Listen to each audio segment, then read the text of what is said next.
Hello everyone, welcome back to my channel M with Komal. आज मैं NCERT class 10th history start करने जा रही हूँ। और ये जो टॉपिक है एनसीईआरटी हिस्ट्री का, ये एनवीएस, केवीएस, DSSB जैसे एग्ज़ाम के लिए बहुत इंपॉर्टेंट है, क्योंकि उसमें वर्ल्ड हिस्ट्री भी पूछी जाती है। इसके अलावा क्लास 10th के स्टूडेंट जिनका बोर्ड एग्ज़ाम्स है अब की बार, उनके लिए तो बेनिफिशियल है ही है। साथ ही साथ हमें एनसीईआरटी ज़रूर पढ़नी चाहिए, क्योंकि एनसीईआरटी हमारे प्रिपरेशन को और ज़्यादा स्ट्रॉन्ग कर देती है, एक बेस क्रिएट करती है हमारे लिए। तो चलिए इस चैप्टर को हम लोग शुरू करते हैं, the rise of nationalism in Europe.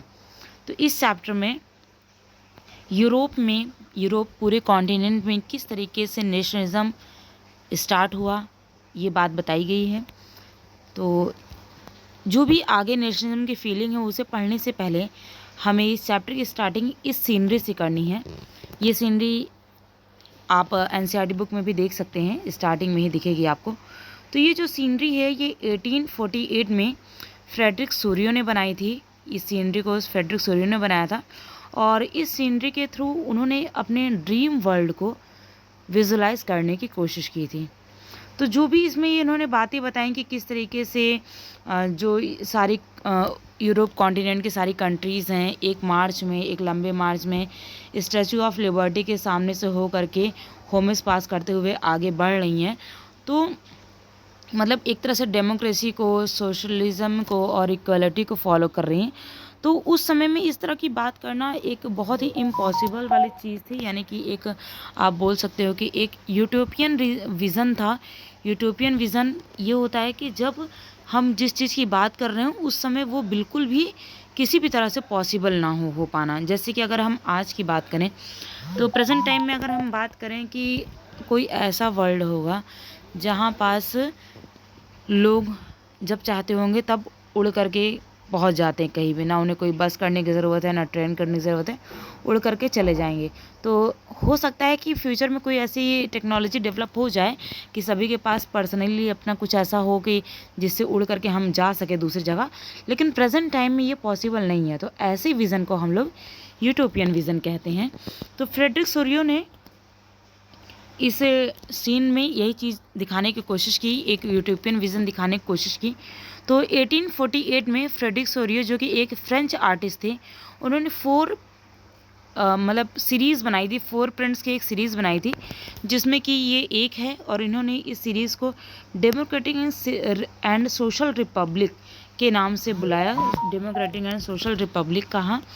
और फर्स्ट प्रिंटिंग जो सीरीज़ है वो यहाँ पास ये शो कर रही है कि यूरोप और अमेरिका के जो मेन एंड वुमेन है, हर ऑल एजेस के और हर सोशल क्लास के जो लोग हैं, ये एक लंबी लाइन में आ रहे हैं पीछे से, और जो स्टैचू ऑफ लिबर्टी है उसके सामने से हो करके जा रहे हैं, होमेज शो करते हुए, होमेज मतलब रिस्पेक्ट शो करते हुए, उसके प्रति अपना आदर दिखाते हुए आगे बढ़ते जा रहे हैं। और अगर आपको याद हो तो फ्रेंच रेवोल्यूशन जब आपने क्लास 9 में पढ़ा था तो उसने आपने देखा था कि वहाँ पास लिबर्टी को एक फ़ीमेल फिगर से दिखाया गया था। तो यहाँ भी आप देख सकते हो स्टैचू जो है एक फ़ीमेल फिगर का ही दिया हुआ है, जिसके एक हाथ में इनलाइटमेंट की टॉर्च है और दूसरे हाथ में राइट्स ऑफ मेन का एक लिस्ट है, मतलब चार्टर है राइट्स ऑफ मेन का। और आप पिक्चर में, अभी मैं दिखाऊंगी आपको, आप पिक्चर में देखोगे तो नीचे बहुत सारे मतलब टुकड़े पड़े हुए हैं, जैसे हम कहते हैं कि डस्ट टाइप के टुकड़े पड़े हुए हैं, जो कि क्या है, तो उस समय जो एब्सोल्यूट इंस्टीट्यूशन थे, यानी जो निरंकुश, जो शासनवादी जो चीज़ें थीं, उनके वो टुकड़े हैं। यानी लोगों ने निरंकुश राजाओं को, उनकी चीज़ों को तोड़ दिया है, पूरी तरीके से उसको ख़त्म कर दिया है और इक्वलिटी, डेमोक्रेसी जैसी चीज़ों को अपना लिया है। तो ये सूर्यों का एक यूटोपियन विज़न कहा जाता है। और इसमें इन्होंने ये दिखाने की कोशिश की कि जो पीपल्स हैं वो पूरे वर्ल्ड के, वो एक आइडेंटिटी में बंध रहे हैं, एक नेशन में इकट्ठे हो रहे हैं। उन्होंने अपना एक फिक्स आइडेंटिटी बना ली है, अपने फ्लैग और नेशनल कस्टम को वो उन्होंने फॉलो करना स्टार्ट कर दिया है। और लिबर्टी ऑफ जो स्टैचू ऑफ लिबर्टी है उसके तरफ चल रहे हैं। और कुछ स्टेट्स पहले से ही उसके आगे निकल चुके हैं, यानी कि वो ऑलरेडी डेमोक्रेटिक लिबर्टी अपने नेशन को बना चुके हैं, जिसमें यूनाइटेड स्टेट है, स्विट्ज़रलैंड है, ये सारे स्टेट हैं। कुछ स्टेट ऐसे जैसे फ्रांस, आपने क्लास 9 में पढ़ा था कि फ्रांस एक मोनार्चियल कॉन्स्टिट्यूशनल स्टेट बन स्टेट नहीं, कंट्री बन चुका था। तो खैर स्टेट वर्ड का हम भी यूज़ कर सकते हैं, क्योंकि कॉन्स्टिट्यूशन में जब भी स्टेट वर्ड आता है तो इसका मतलब कि वो कंट्री को डिनोट कर रहा है, ठीक है। तो एक मतलब नेशन स्टेट बन चुका था। नेशन स्टेट क्या होता है? तो नेशन स्टेट मतलब एक ऐसा स्टेट जहाँ के सारे लोग एक कॉमन आइडेंटिटी को फॉलो करते हों। जैसे कि अगर हम बात करें तो हम लोग एक इंडिया कंट्री में हैं और ये हमारा नेशन स्टेट है, क्योंकि हम सभी इंडियंस हैं, हम सभी की सेम हिस्ट्री है और हम लोग एक कॉमन आइडेंटिटी से बंधे हुए हैं। तो इस तरह पहले के टाइम में कोई कॉमन आइडेंटिटी नहीं हुआ करती थी, क्योंकि राजा महाराजा होते थे वो कभी भी किसी भी एरिया को जीत लेते थे और उस एरिया पे कब्जा कर लेते थे। तो लोगों के अंदर कोई मतलब अपनत्व की जो भावना होती वो नहीं आ पा रही थी। तो इस पिक्चर में ये भी दिखाया गया है कि जर्मनी जो कि एकदम स्टैचू के पास पहुंचने वाला है, जिसके पास ब्लैक, रेड और गोल्ड कलर का फ्लैग है, और मतलब वो भी एक तरह से रिवॉल्यूशनरी फेज़ में चल रहा है और रिवॉल्यूशन करने वाला है। फ्रेडरिक शोरिडन ने इस इमेज के थ्रू जर्मन पीपल्स को ये दिखाया कि मतलब कि यूनाइटेड स्टेट हो चुके हैं, बट वो उस समय में यूनाइटेड स्टेट नहीं थे, क्योंकि 1848 में जब ये पिक्चर बनाई गई है तब जर्मनी में यूनिफिकेशन का वर्क चल रहा था, यूनाइटेड स्टेट वो लोग नहीं बने थे। इसके अलावा और भी बहुत सारे एरियाज़ जैसे कि Lombardy, Poland, England, Ireland, Hungary और रशिया जैसे एरियाज़ हैं जो कि इसी रेस में आगे चल रहे हैं। और अभी मैं पिक्चर आपको जब दिखाऊंगी आप देखोगे कि ऊपर से बहुत सारे लोग जैसे जीसस क्राइस्ट जैसे बहुत सारे लोग ऊपर से आशीर्वाद दे रहे हैं, एक तरह से ब्लेसिंग दे रहे हैं कि जो भी चीज़ें हो रही हैं वो बहुत अच्छी हो रही हैं, आपको इन चीज़ों को आगे लेकर के चलना चाहिए। तो इस चैप्टर में फ्रेडरिक शोरिडन ने जो चीज़ें दिखाई हैं, जैसे कि नेशनलिज्म को दिखाने की कोशिश की गई, यही सारी चीज़ें हम लोग आगे देखेंगे। नेशन स्टेट का आइडिया दिया है, मॉडर्न स्टेट का आइडिया दिया है, इस चीज़ों को भी हम लोग आगे इस चैप्टर में कंटिन्यू करेंगे। तो नॉर्मली मेन चीज़ यही था इस चैप्टर में, मतलब कि जो टॉपिक की स्टार्टिंग है, इमेज आपको इसीलिए दिखाई गई कि आप नेशन स्टेट यूटोपियन विज़न को समझ सके। और फ्रेडरिक शोरिडन की जो पेंटिंग है इसको कभी कभी मतलब बोर्ड एग्ज़ाम्स में डिस्क्राइब करने के लिए भी आता है कि किस तरह से विजुलाइज किया गया है इस इमेज को, क्या सोच करके बनाया गया है, क्या थॉट है इस इमेज को बनाने के पीछे। तो इस चैप्टर में आगे हम लोग पूरा यूरोप में किस तरह से यूनिफिकेशन आया, किस तरह से नेशनलिज्म स्टार्ट हुआ, कैसे नेशन स्टेट्स बने, वही सारी चीज़ें हमें आगे पढ़नी है। मैं आपको ऑलरेडी बता चुकी कि नेशन स्टेट क्या होते हैं, ये देखिए यहाँ लिखा हुआ नेशन स्टेट का आइडिया। तो पहले के टाइम में नहीं था नेशन स्टेट का आइडिया, बिकॉज कि किंग्स जो होते थे वो कभी भी किसी भी एरिया को कैप्चर कर लेते थे। नेक्स्ट जो हमारा टॉपिक आएगा French revolution and the idea of nation. French revolution का कुछ टॉपिक आप क्लास 9 में पढ़ चुके हैं, उन्हीं चीज़ों को हम लोग यहाँ रिकॉल करेंगे।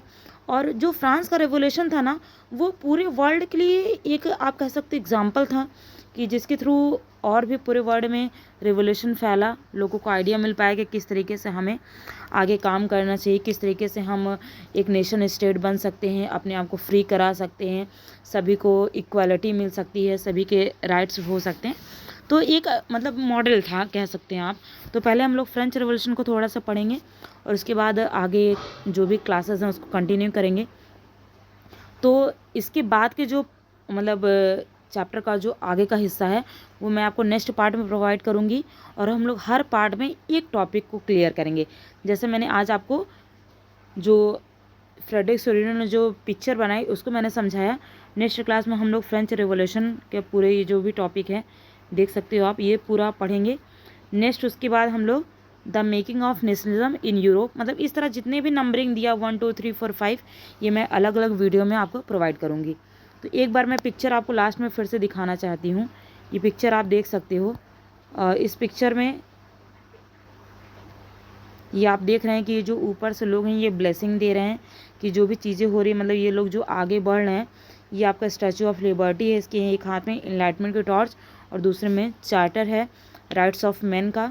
ये जर्मनी का फ्लैग है जो कि एकदम एग्जैक्टली स्टैचू के पास पहुंचने वाला है, और ये आगे ऑस्ट्रेलिया और इंग्लैंड जो कि आगे निकल चुके हैं।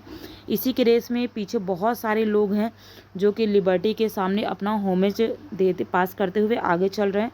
और ये नीचे कुछ डिस्ट्रॉय चीज़ें पड़ी हुई हैं, यानी कि ये एब्सोल्यूट जो पावर थे उनके टुकड़े हैं जिनको कि लोगों ने मानने से मना कर दिया कि अब हम आपके अंडर में काम नहीं करेंगे।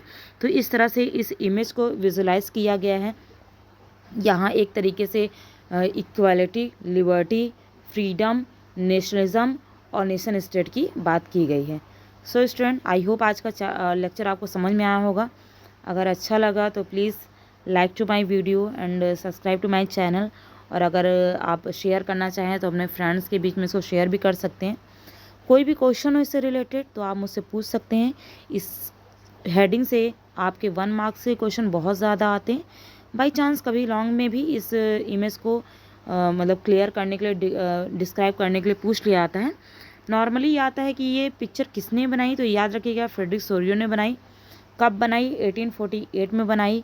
यूटोपियन विज़न क्या होता है? ये सारे इस तरह के क्वेश्चन 1 मार्क्स में बनते हैं। नेशन स्टेट क्या होता है? What is nation state? ये क्वेश्चन भी आपका 1 मार्क्स में ही बनता है। So student, that's it for today.